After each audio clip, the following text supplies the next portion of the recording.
Welcome back, welcome back. If you read the community section, Without a doubt, one of the most bizarre conspiracy theories you are ever likely to hear is that of the black goo, an apparent intelligent alien life form that... this is all entertainment purposes only, and my weirdo thoughts of cartoons and stupid ass movies. So, you can't really take this shit serious. But I would like to, talk. was brought to the United Kingdom on battleships returning home from the Falklands War in 1982 and taken to an unknown top-secret location. Admittedly, on the surface, such claims sound like science fiction, but they have persisted for decades and have connections to some ominous events in the conspiracy world. According to one UFO and conspiracy researcher, Miles Johnston, the black goo is a sentient liquid that responds to electrical stimuli.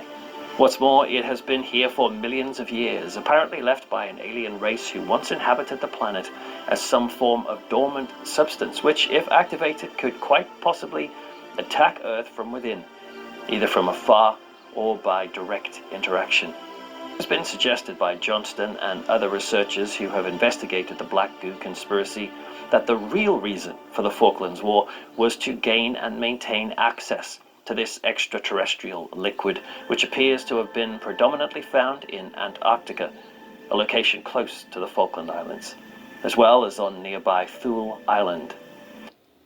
Now, what is interesting is that of all the official documents on the Falklands War, only those related to Thule Island remain classified. Make of that what you will. It has been suggested that a group of extraterrestrials had established a base on the island and was attempting to neutralize this intelligent fluid for the safety of the planet itself. Ultimately, however, it is claimed that the UK government, along with several others from around the world, wanted to develop this alien fluid as a weapon with... Alright, well, that's into conspiracy shit and accusing people of things, and we're not treaded on that. We're story timing. Now, what interests me in this is because, I like cartoons and shit, and cartoons reflect real life. So, me knowing all this information about how the shit works in cartoons is really funny that, people are finding out that it's real. And when we absorb in the knowledge of Peter Parker, see, Peter was a good man. His father was a good man, all that good heroic shit, right? But even Peter had wild rage in him, and he wanted to fucking pummel people. And the Spider-Man that you people think that you know, you don't really know him. He shows you what he needs to show you and represents the light. Now, during his journeys, he has run into this symbiote life form exactly kind of the way that real life story said. But it was a little weirder because it was like one of his friends' fathers was an astronaut. They go up there, fucking the thing jumps on them like the movies and all that other shit. They don't know. It comes back. None of them are worthy. This organism ooze feels in its mind, so it doesn't bond with any of them. It bonds with them to use them to look for someone that's worthy, that's strong. And he finds Spider-Man, and he gets him. Now, when he gets on Parker, it begins to heighten everything about him. He becomes stronger. Since he's Spider-Man, it means he's 3 times as strong as he already was. Spider-Man can run 200 miles per hour, and he can literally throw a car at somebody. So with the suit on, he can throw a tank at you and run 500 miles per hour. So basically, he can punch people's heads into a jello. Spider-Man has always held back his punches. Every punch you've ever seen, he can explode people's chest cavities in like shotgun blasts. Now, he figures it out because as he uses the thing, he becomes more angry, and when certain things happen, he gets more aggressive, and he starts realizing this ain't him. And he likes the power, he loves the power up, But with great power comes great responsibility. So he figures out this thing, or somebody figures out that it's alive and all that other shit, and it's an organism. So he does his Batman thing and uses his brain to figure out its weakness. He does, and finds out that fire and vibration, sound, certain frequencies will, won't destroy it, but it will weaken it. And that's how he got it off himself. And unfortunately, you can't kill it, so it just went on to somebody else. It copied everything in Spider-Man, his memories, his DNA, his powers, and it went on to somebody that hated Spider-Man and said, ta-da-da! Now you have a supervillain that has all your powers. You can't sense this motherfucker coming like you do everybody else, and you gotta deal with that. You gotta deal with that now. Let's see what else we find.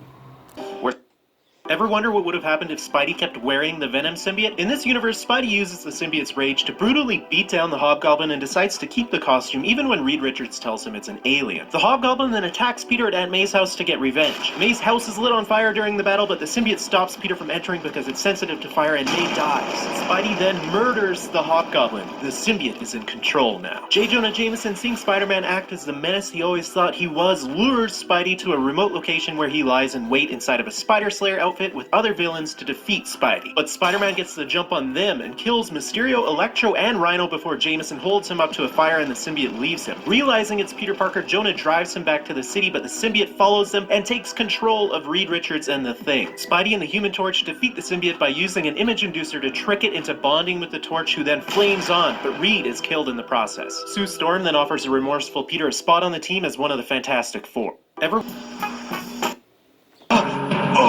Where are you? Show your face, you filthy coward! I'm everywhere you are now.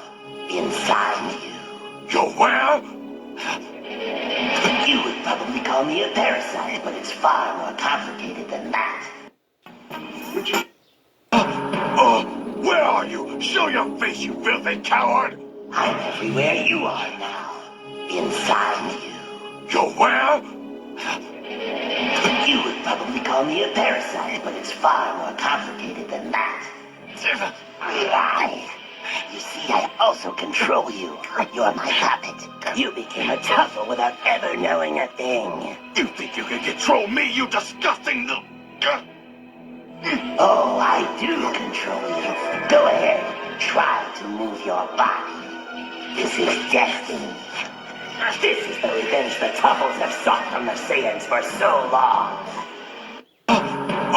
Where are you? Show your... Without question that one of the most iconic characters who went by the name of Baby, also known as Baby in Dragon Ball GT, is one of the most synonymous characters to ever appear within the Dragon Ball franchise, as Baby had an incredible story told from start to finish in his influence in wanting to destroy the Saiyans, but also becoming the most powerful he could possibly be and having an influence on not only Goku, but Goku's friends and family as well. Now, as far as Toriyama's involvement for Dragon Ball GT is concerned, Baby was not written or stated to be one of Akira Toriyama's original designs. Toriyama designed the initial drafts for Kid Goku, Pan, Trunks, Giru, the spaceship, and planets as according to Kanzenshuu.com. Now, as far as initial drafts are concerned, Katsuyoshi Nakasuri designed Super Saiyan 4 and the story was mostly written by Aya Matsui, which is likely that Katsuyoshi Nakasuri is credited for the character design behind Baby, as the concept behind Baby's character is attributed in being created by him as according to AnimeNewsNetwork.com. You in Dragon Ball GT, but in fact, Baby was a genetically engineered life form very similar to Cell in Dragon Ball Z, created by the Suforian scientists for the sole purpose of defeating the Saiyans. And I can see why a lot of people can get that confused, because during Dragon Ball GT episode 22, Dr. Mew had made the insinuation that he had created Baby when in fact he did not. Baby was created by using a parasite-like organism and infusing the DNA and memories of the late Suforian King, which just so have happened right before the Suforians were annihilated by King Vegeta and his army. Now, long after the Saiyans defeated the Suforians, Baby was sent to drift into space roughly around age 735. In age 740, he created Dr. Mew, a machine mutant to help him gather the resurrection energy he needed to obtain a powerful body. He later programs Dr. Mew with knowledge so that he can develop androids and other machine mutants such as General Rildo. As goes, the name Baby was given only because he is slightly immature and known for his fits of rage when things don't work out according to plan. However, his actual and true name is unknown. Every character within Dragon Ball seemed to have had an origin behind their name, but unlike many others, Baby doesn't seem like he has one, only being referred to as Baby or Bebby according to the sub. The origins behind his name is still vastly unknown. However, as a parasite, Baby has the ability to inhabit anyone he wishes, which we've seen done before in Dragon Ball GT by Baby himself. If you add on lion, what do you get? Baby lion, or do you get Babylon? In biology, symbiosis is the biological interaction between two species. If it is mutualistic, then both species gain benefits. If it is commensalistic, then one species gains benefits while the other is not harmed but doesn't gain any benefit as an end result. Parasitic means that one species gains benefit at the expense of another species' body, as we've seen with Baby. Racism. And Baby is a parasite, so he gains benefit by receiving full control of the body which he inhabits, and the body Slavery. Also is stronger as it receives Baby's original strength and power as well. Now, to infect a body or infect a host, Baby has to enter through the bloodstream, which requires an opening in the body such as a scratch or a cut. So, in Spider-Man, it doesn't want to get in you, it just wants to get on you and enhance your anger. Give you more power, sound the horns. And in Dragon Ball Z, it wants to get in you. Inhabited, Baby can lay his eggs in the brain, which are remotely linked to Baby's consciousness. This way, even after Baby had Ew, I forgot about that.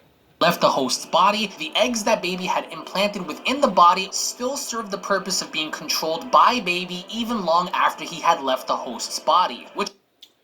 What he's doing is leaving small pieces of him in you, and then since you're you, and he wants everyone, he goes into the next person, but since he has a piece of him in you now, in your brain, he controls you and the new person he's in.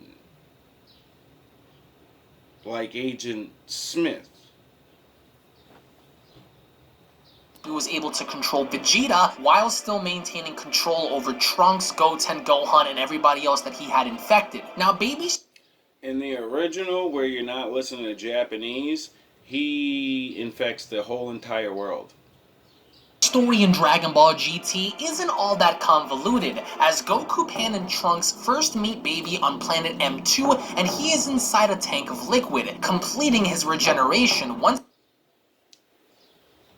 This thing was so bad that even the demons in Dragon Ball Z, the bad side, the Sith, everyone teamed up against this thing. Because this thing said, fuck all y'all shenanigans. I'm stronger than all of you, and I'm gonna run shit. And there will be no choices anymore.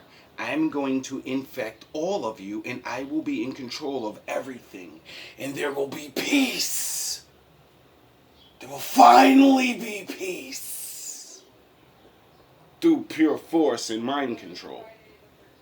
Once again, very similar to how the embryo cell was growing in Dragon Ball Z. The liquid inside of the tank most likely provided him nutrition, which ultimately had allowed him to grow into a mature adult. He is no match for the three Saiyans, of course, as we saw in Dragon Ball GT in his original body. Lucky number 3. and escapes in Dr. Mew's body. But then later on, he eventually inhabits Rildo's body and then a young alien boy. As an infected boy, he is later taken into a hospital where he takes the body of a doctor, which later on, finally, he is able to enter Trunks' body due to a cut on his shoulder. However, Trunks has enough willpower to forcibly reject Baby out of his body, and thus Baby escapes using the eye flash similar to the solar flare. Later on, Baby then goes to Earth. Oh, that's exactly what I said with Peter Parker. The symbiote went on him, and then now he has all his abilities. With the super strength part, though. He keeps that part, too. Have you ever stood and stared at it, marveled at its beauty, its genius? Billions of people just living out their lives. Oblivious. Did you know that the first Matrix was designed to be a perfect human world where none suffered, where everyone would be happy? It was a disaster. No one would accept the program. Entire crops were lost. Some believed that we lacked the programming language to describe your perfect world, but I believe that as a species, human beings define their reality through misery and suffering. So a perfect world was a dream that your primitive cerebrum kept trying to wake up from. Which is why the Matrix was redesigned to this, the peak of your civilization. I say your civilization because as soon as we started thinking for you, it really became our civilization, which is, of course, what this is all about.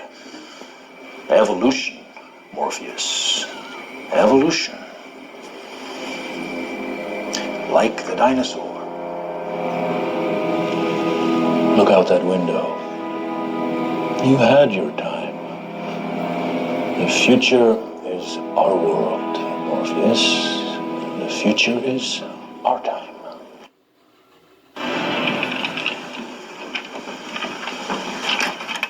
It's not what my father said. I'd like to share a revelation that I've had during my time here. It came to me when I tried to classify your species. I realized that you're not actually mammals. Every mammal on this planet instinctively develops a natural equilibrium with the surrounding environment, but you... They follow the law. Willingly. Because the animals and plants and other organisms understand they need each other to survive. Humans do not. You move to an area and you multiply. And multiply until every natural resource is consumed. And the only way you can survive is to spread to another area. You just said that you started thinking for us, so who the fuck told us to be like that? You're not putting this one on us, motherfucker.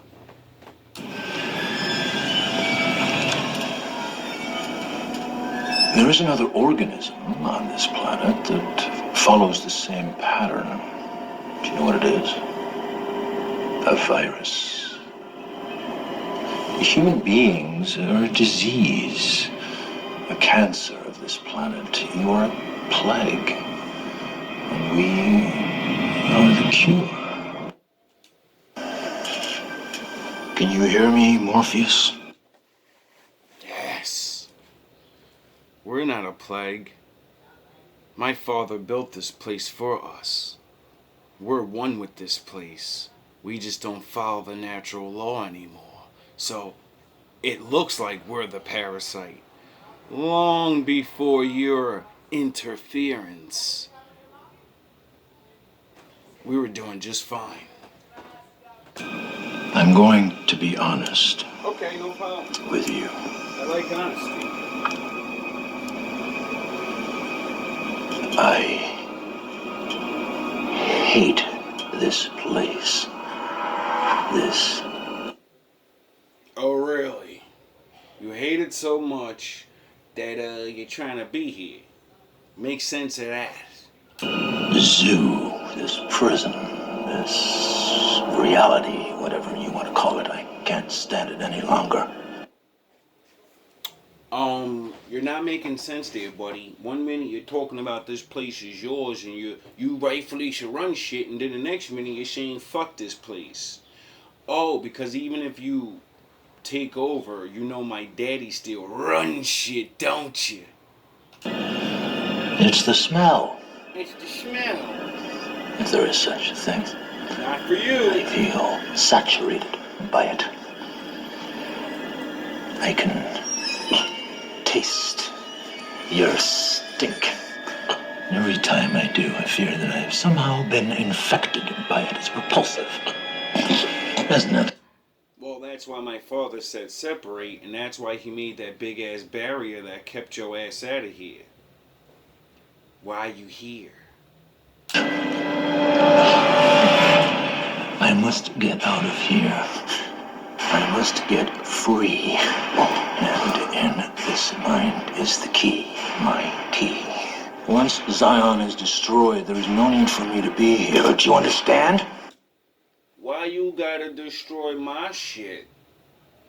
Out of all places to say, why do you have to destroy a holy place, huh? This is just a movie. I need the codes. I have to get inside Zion. Oh, you need the keys. You can't get in the kingdom, huh? Oh, well. And you have to tell me how. You're going to tell me. No. No. Or I'm going to die. No.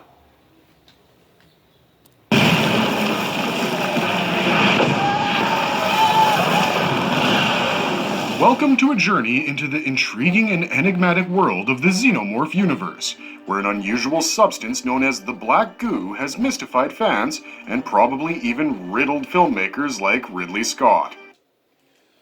Do you know what a xenomorph is? More than likely not. Let me be my nerdy ass self and let you know. The xenomorph is an alien. Remember my older men from the 80s? Remember the movie Alien? That's what a xenomorph is. But you know what this movie we're about to learn about is? It's Interstellar. A movie from, 2000 or some shit? I forgot when it came out. But both movies are literally connected. One movie's about that, and then what's Aliens about? Oh, they were in the future. They were exploring the fucking cosmos, wasn't they? Interstellar's about what? Now. Around now. Right? A substance with the power to mutate biomes and accelerate evolution, the black goo has left a trail of destruction and chaos in its wake. But what? And since the haters like to reverse things, and there ain't no future. We're in, this is the future. The moment is the future, and what happens next. So that means Aliens is about the past. You know how they always keep talking about all this ancient alien technology, and we were flying the cosmos and the fucking right? Right? Wouldn't that make more sense? And now they're showing a movie in the future about now. Wouldn't that be the future? Right? Because the movie Aliens is in the past, but they're saying it's about the future, but we're in the future, and that's our past. If that, yin and yang effect fucks you up, sorry about that. What is this substance, and where did it come from? Was it created by some otherworldly force, or did it emerge from the depths of the universe itself? And what is the black ooze connection with the royal jelly that xenomorph queens produce? In this video, we'll explore the origins of the black goo, its purpose, and the devastating effect it has on everything it touches. So, fasten your seatbelts and let's delve deep into the heart of the unknown as we unravel the mysteries of the black goo in the xenomorph universe. I bet you didn't realize that the Predator movies are also connected in the exact same universe as the fucking aliens and Interstellar. All of those movies are one big movie. You know, like how Star Wars did it? They just named it different movies. And then in the future, they told us, yo, all those movies actually are one movie. Before we get into our explanation, we have a very small request. If you like our content, please support us by subscribing to our channel. It's beautiful. 1. What is black goo, the deadly elixir of life? Chemical or agent A0-3959X9115 was the term given to this mesmerizing liquid with godly powers of creating life and terraforming planets. But the chemical also had the potential of destroying all life forms on a celestial body. Since the scientific name is just too long and confusing, it's colloquially known by other names such as black liquid, pathogen, and black goo. But you'd be surprised to know that Marvel recently canonized this scientific name. Moving on, this Symbiote. substance is essentially an extremely powerful and virus-like mutagenic pathogen that houses millions and millions of microorganisms. It is these microorganisms that give the liquid its living attributes. So basically, the goo, which you would think is one droplet, oh my god, look at the blob thing, the one little thing's coming at me. No, it's trillions of organisms, living things. What did Baby say to Vegeta? Your fucking father destroyed my people, and we are fucking coming. You're gone. You're done.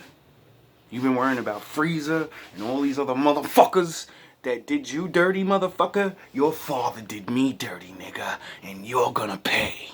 You're all gonna pay. That was the story of him. That's why he went after Vegeta.